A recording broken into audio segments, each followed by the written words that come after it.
Welcome to Entry Point Faith, where every week we discover fresh meaning in the world so you can find faith your way. And now, please welcome your host, Pastor Nancy Lafferty.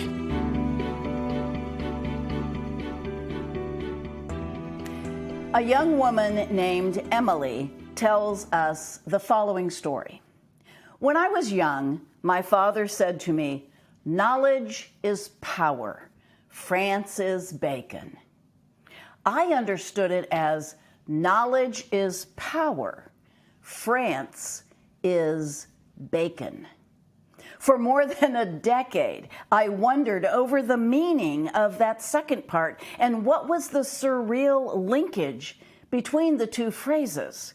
If I said the quotation to someone, "Knowledge is power, France is bacon," they nodded knowingly. Or someone else might say, "Knowledge is power," and I would finish the quotation, "France is bacon." And they wouldn't look at me like I'd said something very odd, but would thoughtfully agree. I did ask a teacher, what does "knowledge is power, France is bacon" mean?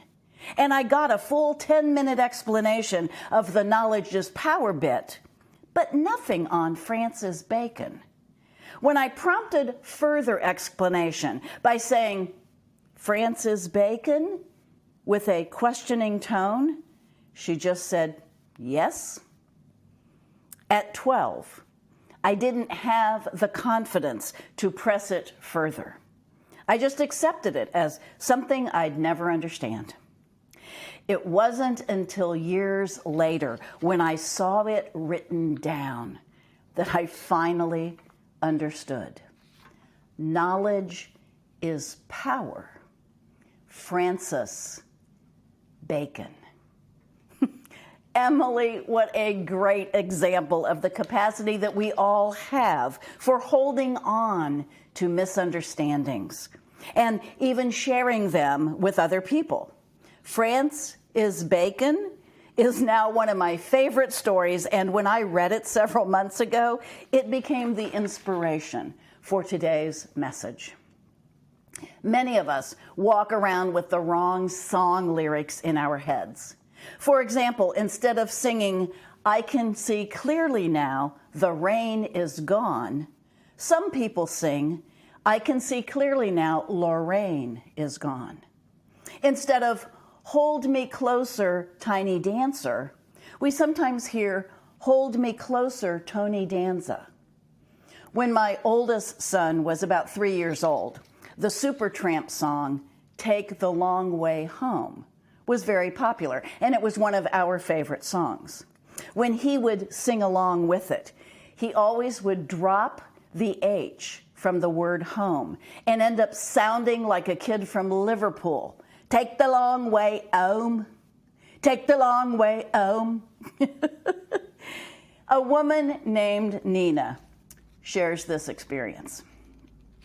As a singer, I sing at many funerals, and I was recently asked by a funeral director to sing at a graveside service for a homeless man. He had no family or friends, so the service was to be at a pauper's cemetery. As I was not familiar with the area, I got lost. My GPS navigation lost its signal, and I was doing my best to try to follow the very vague verbal descriptions and directions that I was given. I arrived an hour late, and I saw that the funeral guy had evidently gone and the hearse was nowhere in sight. There were only diggers and crew left, and they were eating lunch. I felt badly, but I apologized to the guys for being late. I went to the side of the grave, and I looked down, and the vault lid was already in place. I didn't know what else to do, so I started to sing. The workers put down their lunch and began to gather around. I sang my heart and soul out for this man with no family or friends. As I sang "Amazing Grace," the workers began to weep. They wept, I wept, we all wept together. And when I finished, I prayed a benediction and started for my car. My head hung low, but my heart so full. As I opened the door to my car, I overheard one of the workers say, "I've never seen nothing like this before, and I've been putting in septic tanks for 20 years. We have all misread the room, or showed up at the wrong place, or heard things incorrectly. And while that causes confusion and gives us some laughs when we realize our errors, those are fairly harmless experiences for us. We end up embarrassed or inconvenienced, but we don't cause harm or lasting damage. It's when the misinterpretation and the misunderstanding involves our feelings about other people that we are venturing into murky water. Because when we do that, when we misunderstand the nature and the motivations and the character of other people, we land right in the middle of the land of assumptions. We take what we believe to be true of one person, and then we make assumptions about other people who are like that one person. It is a miscommunication that ends in judgment. Now, assumptions are part of the way we reason. We have to make them from time to time in order to get through the day. Assumptions are necessary. I assume that the doors of this elevator that I am standing in front of are going to open very much like other elevators that I have stood in front of. That is a logical assumption about the way elevator doors function. But when it comes to making assumptions and judgments about people, it's a very tricky thing. In the book, The Austere Academy, Lemony Snicket says, assumptions are dangerous things to make. And like all dangerous things to make, bombs, for instance, or strawberry shortcake, if you make even the tiniest mistake, you can find yourself in terrible trouble. We think we know exactly what's going on, or we see something and then we add to it with our imaginations. And pretty soon we have a whole backstory and a feature film rolling through our brain. The danger comes when we start to believe our creation, and it affects how we behave around that person. So why do we do this? Why do we make assumptions and judgments? Dr. Maria Sirota writes, I think that it's part of human nature to base our understanding of other people and the world, not just on the facts we observe, but to a greater or lesser extent on what's going on inside of us, psychologically. In past years, I have spoken about a book entitled The Four Agreements by Don Miguel Ruiz. This book suggests that as we grow up in our homes, we have been domesticated by a series of rewards and punishments. If we follow the rules of our parents, we are then seen to be good. If we don't follow their rules, we feel and are viewed and labeled bad. Mr. Ruiz doesn't like the end result. He feels that we then enter adulthood with shame and guilt. Instead, he proposes, we enter into four agreements that will result in healthier, happier living. The four agreements transcend social conditioning as we discover our personal power and learn to live with clear intent and impeccability. One of the four agreements is don't make assumptions. Of this agreement, Ruiz writes, the problem with making assumptions is that we believe they are the truth. We invent a whole story that's only truth for us, but we believe it. One assumption leads to another assumption. We jump to conclusions, and we take our story very personally.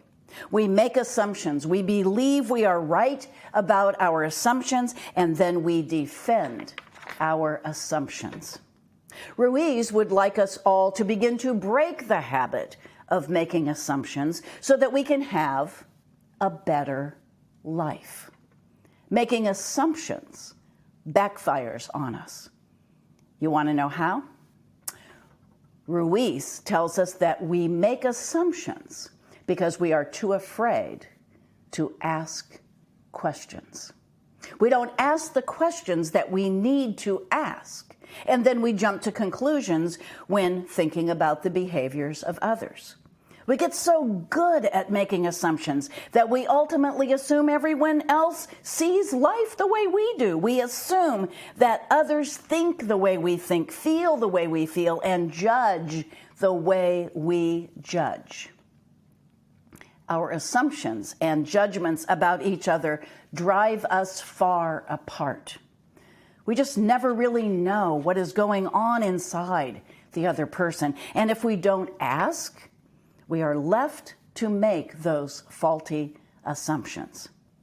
Honestly, we don't understand people that we don't agree with, people who aren't just like us a lot of the time. We make assumptions and we decide what groups of people are like, often based on the behavior of one person who is a member of that group. If a little girl with red hair hits you in the arm every day during recess, you might be tempted to believe that all little girls with red hair will hit you in the arm every day at recess. That is very similar to the error committed when we sing the wrong lyrics for so many years to a song. It is an error in understanding. It is an error in judgment that has costly ramifications. This faulty reasoning stemming from a misunderstanding causes us to cross the street when someone who doesn't look like us is headed in our direction. It causes us to make sweeping generalizations about populations of people who are different from all of us. In Matthew, we find this warning about judgment and judging other people. Don't judge, or you yourself will be judged. Your judgment on others will be the judgment you receive. If we were able to see inside the hearts and minds of people around us, we would be so much more understanding and compassionate. If we saw others the way God sees us, we would not be so likely to make assumptions or snap judgments. Instead, we would see others with the love, grace, and acceptance that God has for each one of us. Amen.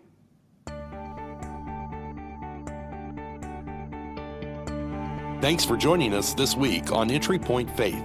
The Entry Point Faith community meets every other Sunday at Conner Prairie in Fishers, Indiana. For more information or to join in person, visit entrypointonline.org. Entry Point Faith is a part of the Switchpoint Media Network. Find a variety of podcasts by visiting switchpoint.media.